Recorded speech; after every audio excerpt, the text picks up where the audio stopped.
ko a bɔra Burkina ko mɔgɔw dɔw de don olu ko u bɛ baara kɛ sisote de la yala bɛ bɛn wa olu k'a kɛ k'a bila mɔgɔ ka kalo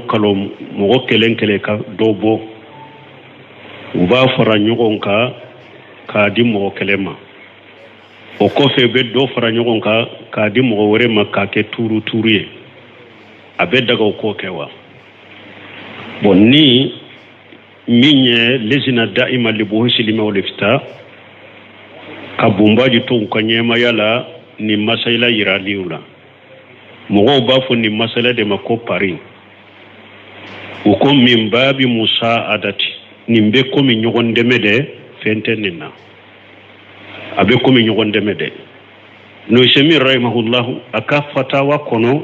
a ɲininkara nin na a ko baasi tɛ nin na hari a ka riyadu salihin a bɛ nin don a kɔnɔ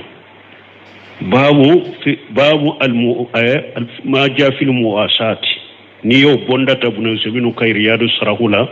al ashari ina nunun ka hadisa ni ciden ko al ashari ina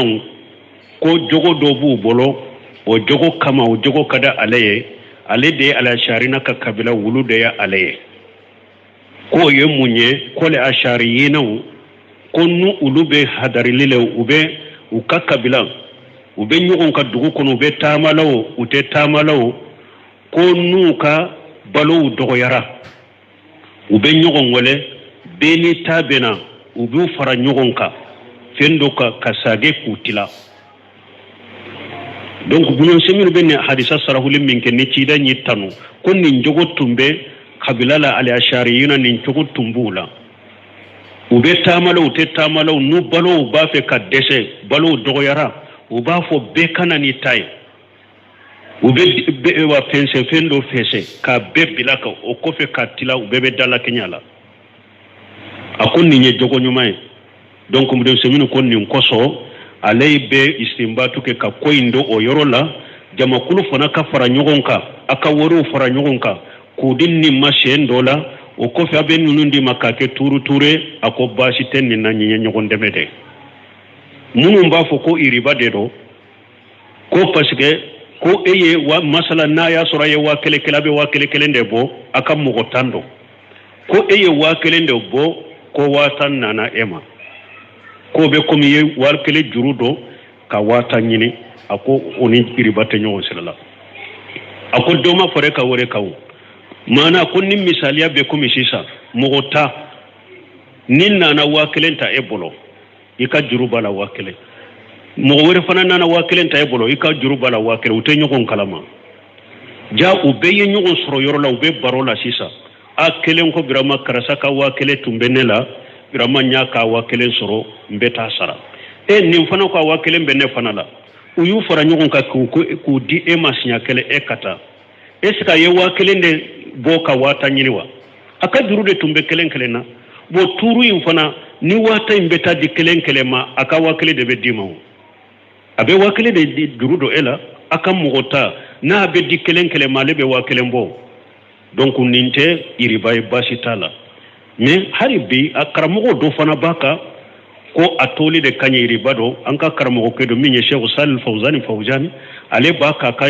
kasetiw dɔ la a b'a fɔ iriba dɔ kasetiw dɔ la a b'a fɔ a toli de ka ɲi mais kuma sahalen kɔni ye min ye n'a fɔra baasi t'a la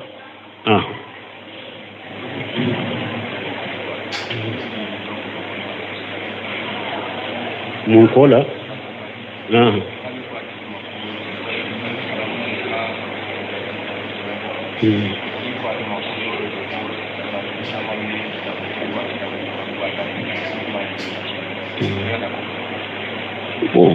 ko do ko salatul fatiha ko bidiyaro ko ale ma dala ko parce que ko salatu caman bo masabati cide mulo ambe min fo o de tay caman ante do ola cide sallallahu alaihi wasallam nin karambe salli ka cogo de cide nya be fo bun khaymu ye kitabu dilaninka jilaul fihami fi salatu wassalam ala khairil anam bun khaymu ye kitabu dilaninka salli cogo munu sabatira ka bo cide mbolo sallallahu alaihi wasallam kufo min ye salatul fatiha lima ughliqa o masabati ciden bolo te hadisa yirela o te hadisa yirela mugo do de ko atigila mugo wolola ciden fatulen kofe ni samba kele ani biduru samba kele ani keme ani biduru ciden fatulen kofe di samba kele ani keme ciden ka hijira samba kele ani keme ani biduru de atigi bangera ka wolo o de ko farafinaya ko abe farafinaya ko ciden bora aka kaburu kono a fatulen kofe ko ciden bora aka kaburu kono ka bon madina kana afrikiya ka salatul fatiha di alema yayi hajata la manama ko nyeni nye shi nogote ha ko nana di alema nyeni nye shi nogote ko ayado ko abubakar mankanai umaru tesa koro usmana tesa koro ali tesa koro ko ayado ale de besa koro ya allah sagwalenye abora ka kaburu kono kana di alema yayi hajata la manama donc salatul fatiha ma ughliqa bidiya de do lesiritada dina kono bidiya de do ate daga mugo ka salli ciden kanaye ni sallira ciden kanaye baraji denkelentiye ciden ko man ahdasa fi amrina haja ma laysa min fa huwa raddu akoni mugo minye kokurado ni dina la nemi nyamra be sagima ciden ko man amila amala laysa li amruna fa huwa raddu ciden fatu do nyere amado kaburu yere kono ciden fatura tenende uya sudo araba sude munye ato asu dalen tumbe parce que c'est bon maso ka ciden sudo folo fu ka benye mala folo nyema kasiki na ya soro ciden fatulen ko fe bese ka kuma asude be folo ama hari do kaburu kono atumba fo seba wuye aya abubakar ke nyema ki sudo o make ciden fatulen ko be fatumata nana abubakar nyen ka ko ciden ka cien abubakar ko ciete ciden na ciden de la kafo ne inna ma saral anbiya'i la nurasu ma taraknahu sadaqatu abubakar ko ciden de la kanin fonne ko ulun nabi nyumaw ciete ulula ko nulu yen na folo minto abeke sadaqati de mais u fatumata to mo famu na ya soro ciden tumbe se ka kuma mado kabura ta fu fatumata ciete bolo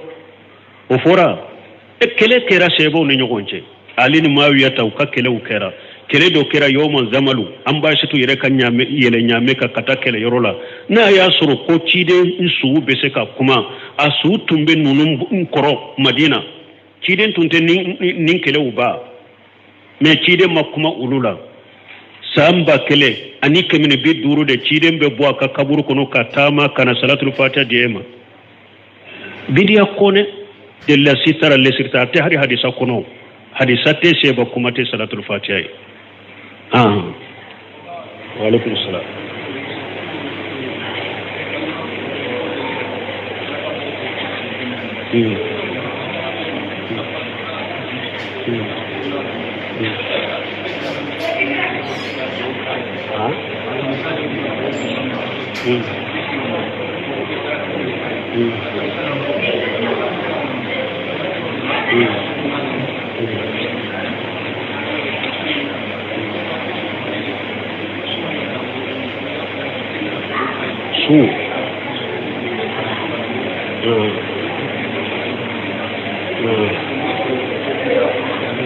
ko be sunde kai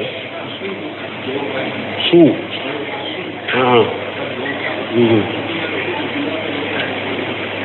utigi da ko be su ka daukaiwa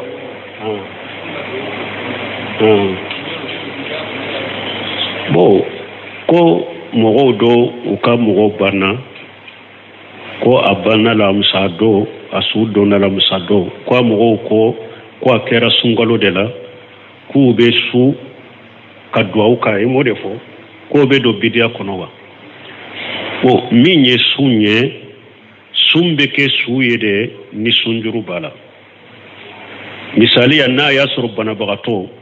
sungalo y'a sɔrɔ bana la a ye juru ta bana in kama a nana kɛnɛya a furakɛra kɛnɛyara a tun bɛ se ka juru in sara mais a faratula a ma sara o kɔfɛ bana y'a minɛ tuguni a fatura o la sunjuru bɛ ni na a ka mɔgɔw bɛ sunjuru sara ye mais n'a y'a sɔrɔ sungalo nana sungalo nin banana sungalo in de kɔnɔ ou bien sungalo y'a sɔrɔ bana de la amasu o bana inde tora nofe amase ka keneya ka juru in sara o bana inde tora nofe fo a fatura bana ina jurute nina donc jurute nina jurute sara ninye o me ka foko ebe sun mogo yede ka duwawu ka ye ni jurute sula mogo tese ka sunke mogo ye ka fo ika sunki yere cide nye bilasirali min kanye min be sun nafa a fatulen kofe ka teme fembe ka o ye duwawude hari sarakati bo do be a dagara ika ke me duwawu nye nafila hiju ken ka sunye o nye nafila umra ken ka sunye o min kanyi suma lagara na ba nafa ka teme fembe ka o ye duwawude munna cide sallallahu alaihi wasallam udde lay munye ciden ko ida mata ibn adam in qata amalu illa min salas sadaqatun jariya aw ilmu yuntafau bihi aw waladu salu yad'u lahu ciden ko ni hadama den ko ni fatura abora jiya kono akabara be jora akabara be tigara jiya kono fo bara saba na ya sura ye sadaqatu doke mum baraji be bola kofe komi misiri jow kolon shew aye forashu do she aye kitabu do saku bila misiru kono ulu baraji baki ka kontina fatulen kofe o baraji be sama o ye sadaqatun jariya fulanna ube doni aye doni kala kamogo la kala ka kitabu dila aka doni kera sababu ka silamiyan nafa ka silamaw nafa aye o doni min to kofe o baraji be sama lagara sabanna ube na ye den nyumato den min be duwaw kai ciden be qur'ana kalando ciden be sarakati do ciden be hiju do ciden be nafila almura do me aman nin si fode akobe na ye den nyumato min be duwaw kai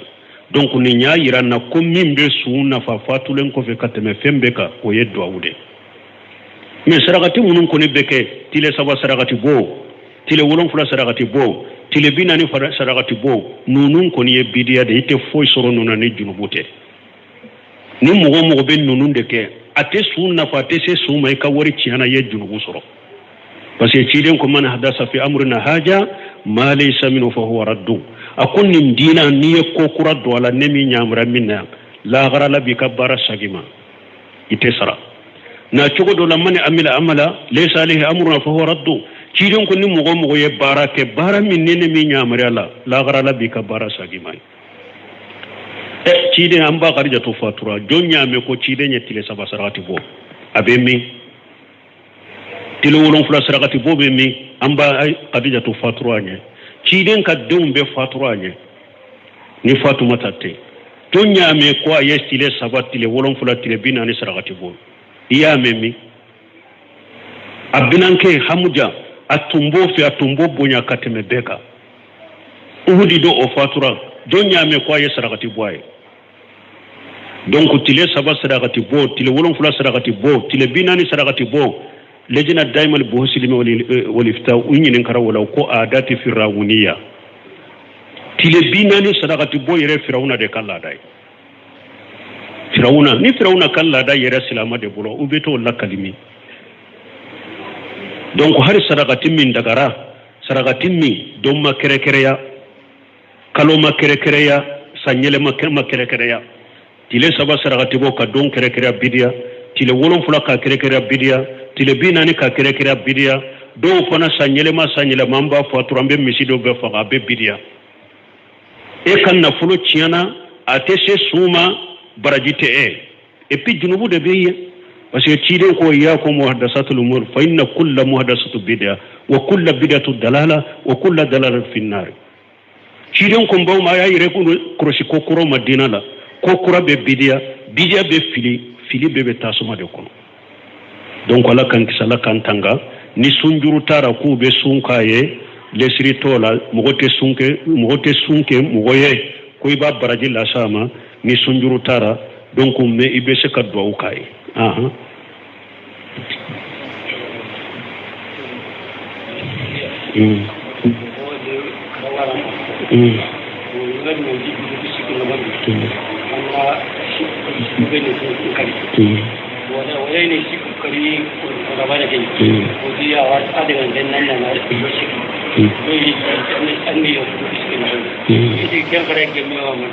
bon ni nyami nyinenka ni lahiya kacha mo min bola be duru bo yala salli tile sabakono nana ibe se ka lahiya nunun faga o kono ube wu faga donc lende salliba lahiya kantige ya ta depuis salliro tile nani de lahiya kantige salliba yere ani tile saba min tugulen bala ni be lahiya kantige do ayamu tasriqi ayamu akli wa surbi wa jubuhi cide nyode fo akom minna tile sabay uba fo de ma ayamu tasriqi ko abeye mini donde abe jikiru donde abe dumuni do abe kantige li do donc salliba yere kata ola tile saba min betu wala fo kata o tile e wa sabanai nan namba fo tile nani nan ni salliba yere bala fo kato tile bi abella ya kantige do na kadiye salli do ibe se ka do kantige atile fulan na ibe se ka do kantige atile saban na ibe se ka lahiya do kantige atile nani na ibe se ka do kantige men ni tile nani na tile binna dura banna lahiya kantige wakati banna pew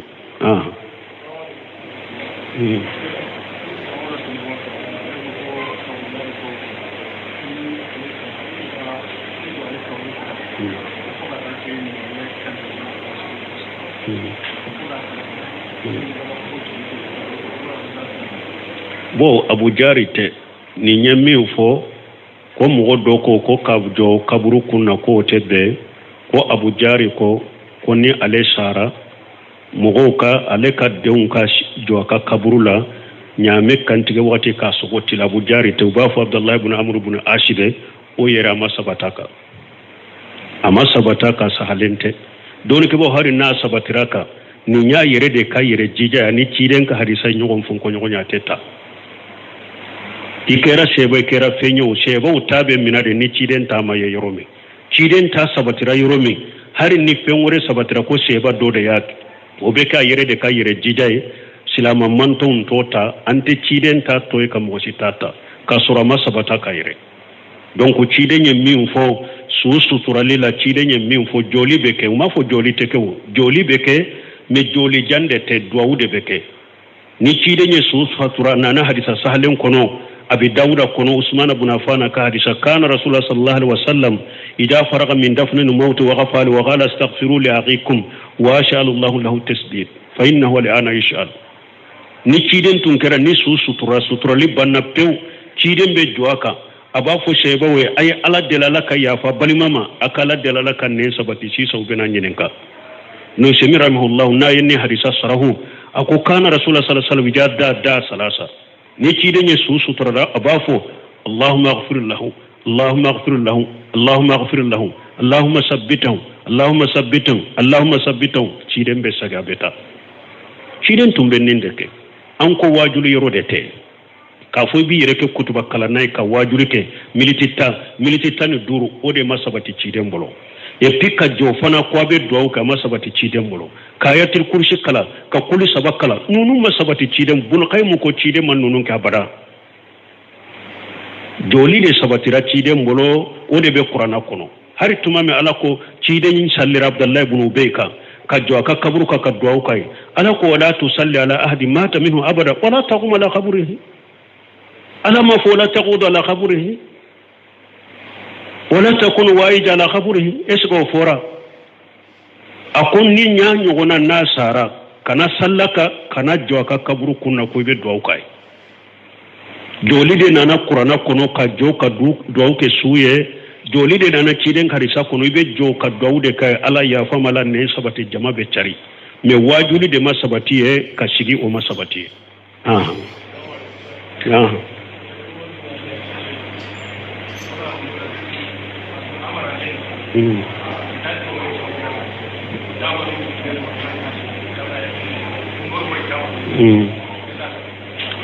tebu ko abe fo Umar ibn Abdulaziz ka titru kono nala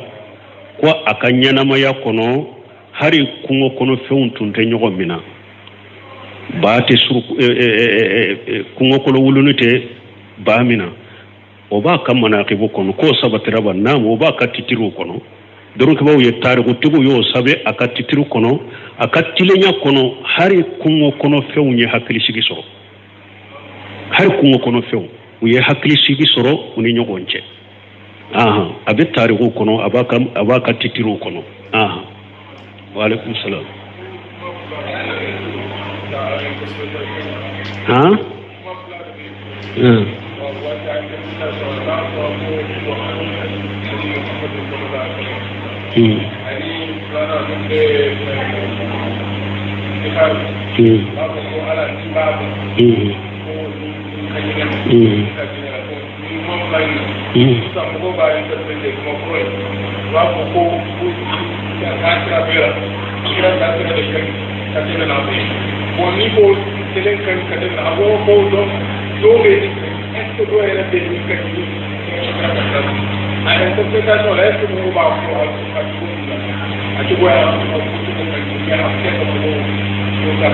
wala kambe sanye mi fonya famu aye kuma usurunya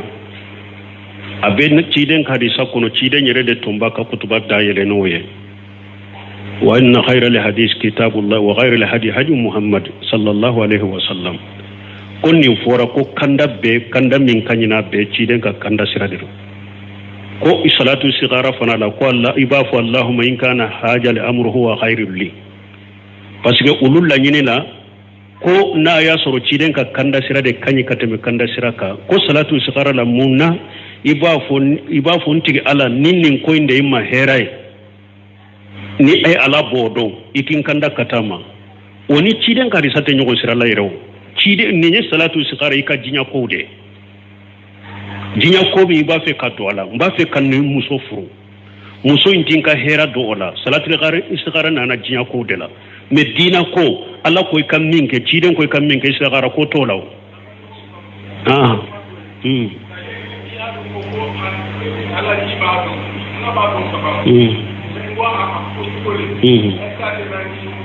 atina ni foye nye ciden ka de sa sahalende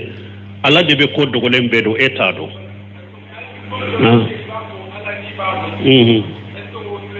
o tilene do basitala ciden de yo ofo o te komi koy sikara nko aka famusa okorote ko sikarala ka donila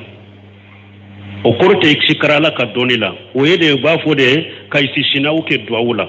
abe komi ni ciden ko allahumma in kana muhsina fajid fi hisanihi su kan sallila alla na ya soro sunye mo nyuma de do fara kan nyuma ya kala to do iba fu li taghyir li duai mana ni ko ala ni ba do ikante ala ka donila me ifa e fam felala ikambo odema ala ni ben nin ko do konne ka hera de bala ika latigenye ala ibado fana nin ka hera tale ka bombolo ni ye ko di ala mate ka ala bila ka swala ala be min do abo kiye la nyini yode me korte ko shikale be ala ka done la quoi mo ko famu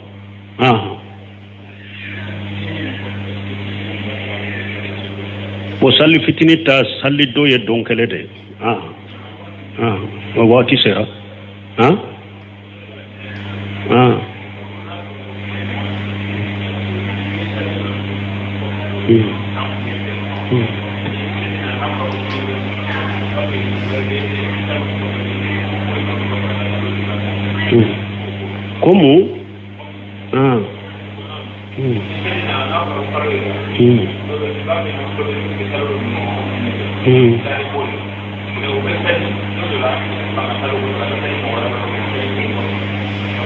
Bon nu be nyinin kalo fo ukutile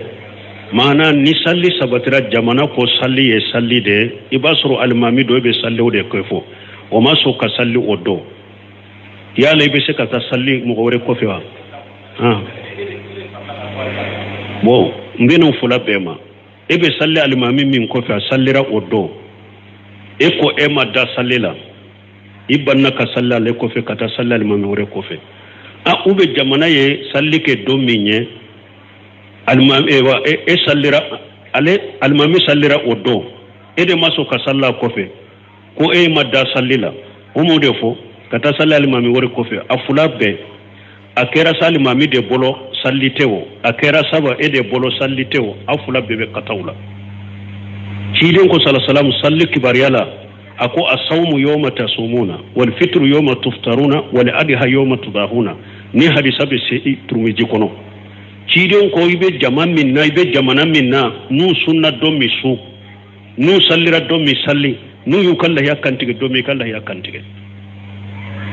bon ni hara kerade ite cinya fo ube galonde tigeo aka galonde aka kataw junubu be munum ba nyema yala be uluka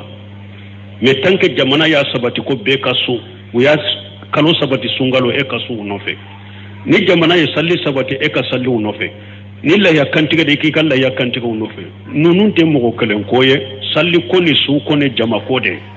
oke ibe jamana min ka jamala ibe konte o de la ibe ko unofe de ni jamana ka jama sallira e kana foite salli kibi kaddamana sallike ote beye wo yaqatawiya subhanaka allahumma rabbana bihamdika ashhadu an la ilaha illa anta astaghfiruka wa atubu ilayk